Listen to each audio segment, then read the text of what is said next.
Good Saturday morning to you all. During this weekend ahead of our online migration, I thought I'd send you all a video rather than call another program meeting.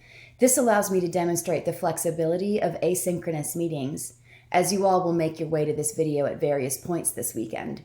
However, we will all get the necessary content from it and will still move together in community. So for those of you who are interested, I'm using Screencast-O-Matic to capture this short video. We have a 2-minute how to use Screencast-O-Matic video in our RC migration folder. So I want to give you all a quick update on the state of affairs in the program, as we'll be migrating together on Monday as one big Gen Ed program. You should know that as programs go across campus, we are way ahead of this curve. So here's a recap of what we have done, what we are doing, and how we'll move forward together as a program. So what have we done? Immediately, we established an RC migration folder with essential materials regarding the early stages of the campus closure and throughout the process to moving online. Central to the value of that folder, we established an RC Ask It document, which has served as an interactive crowdsourcing document around queries and strategies in the RC classroom. We strengthened ties with WAC and the University Writing Center to make sure that our writing programs work together to support one another, our students, and the culture of literacy across our campus and now online. We strengthened ties with the Center for Academic Excellence and Rachel Clark to make sure we followed pathways laid for us by their expertise. We mobilized RC Online mentors and our department champion. We uploaded how-to videos brought to you by your very own RC Online mentors. They are very helpful videos on how to use Screencast-O-Matic, how to use Zoom in the RC classroom, how to use Google Handouts and Google Meeting, how to use Google Docs, how to use Google Calendar, how to use Google Drive, how to create a productive As You Learn discussion forum, how to conduct peer review in Google Drive, and how to conduct peer review in As You Learn. RC held 2 multi-hour RC workshops, which were heavily attended by RC faculty. Thank you very much. I really do appreciate that turnout. It's a brilliant use of time. And they were productive beyond measure. RC faculty have also enrolled in numerous Keep Teaching workshops held this week by the Center for Academic Excellence. Your continued commitment to professional development was demonstrated this week. Belinda and I held a mentoring meeting and workshop for our graduate teaching faculty. We've done what we do best. We collaborated. Not a single one of you has had to go it alone. You'd be hard-pressed to find another group of colleagues our size working this well together under such conditions. So what are we doing now? We've reached out to all folks who asked to be assigned a mentor. I've reached out to those mentees to make sure their mentor and mentee relationship has been established and is working well. I'll continue to check on these faculty who expressed early on that they wanted additional support. We're having institutional conversations about the benefits of moving to a pass-fail grading system this semester. Please see the articles I uploaded this morning to our RC migration folder. This is a very complex conversation, but it is one that speaks to our priorities in terms of being a process-based and holistic portfolio-driven writing program. I'll keep adding good reads to that document as I'm actively researching this conversation that is taking place not only on our campus, but on campuses across the nation and very heavily on the WPA listservs. Donna and I continue to touch base with one another to support each other and relay info on how to support the program throughout this transition. Leo and I continue to touch base. In fact, I've lost track of the number of impromptu phone calls I've placed to him throughout this process that start with, "Hey, do you have a sec?"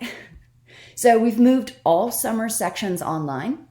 I've reached out to folks for confirmation regarding their interest in teaching now that their previously assigned face-to-face classes will need to be built as fully built online courses rather than the triage teaching we're now doing online.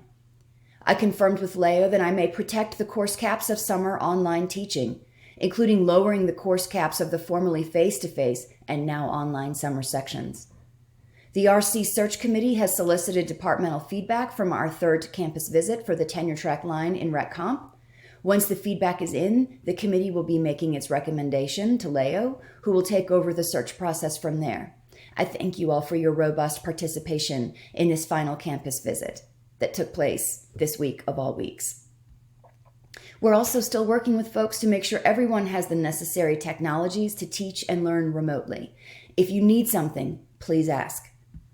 I continue to answer questions on the RC Ask It doc, and I continue to upload links and email articles on protecting your own mental health in these times. Please make sure you have a statement on your syllabus, and I want to talk a little bit more about that with you now. I'm going to switch now to what it is that we can do going forward. So, your syllabus, or your As You Learn course development, or your course schedule, course calendar, however you describe it, this will become your anchoring document. On that document, you want to make sure you have a statement that explicitly explains that your calendar is subject to change based on shifting deadlines and student demands. This protects you, and it gives you wiggle room to continue to adapt and relax. I recommend taking things to scale by focusing on one final major assignment with attention to process. We can still help our students develop as writers through peer review, learning habits of mind with university writing support, and guided revision worksheets that address major patterns where revision will most likely be needed. Then I recommend that you turn to the final portfolio, and I recommend that you approach that as a process portfolio. I recommend that you encourage your students to identify one major assignment to revise once more for that process portfolio, and then write their reflective cover letter as usual, and encourage your students to assess in that letter how that revised piece reflects their writing process and its evolution this semester, and the ways in which they have demonstrated they have met the course objectives for RC 1000 or RC 2001. I recommend focusing on that cover letter as an opportunity for your students to reflect on their writing process, the learning outcomes, and whether they have met the course objectives. This will help you keep a holistic approach to their writing, the course, and this context that now shapes their learning and your assessment of that learning. Also going forward, Donna, Bethany, and I will continue to call virtual meetings, hold drop-in Zoom sessions, and work together behind the scenes to support each of you. Belinda and I will continue to meet weekly with the GTFs via Zoom, and our RC mentors will continue to support their mentees, and Katie Adams will continue to serve as our department-wide champion. Lastly, I'll continue to support you and your students. If you have a question, reach out. If I don't know the answer, I will find the person who does.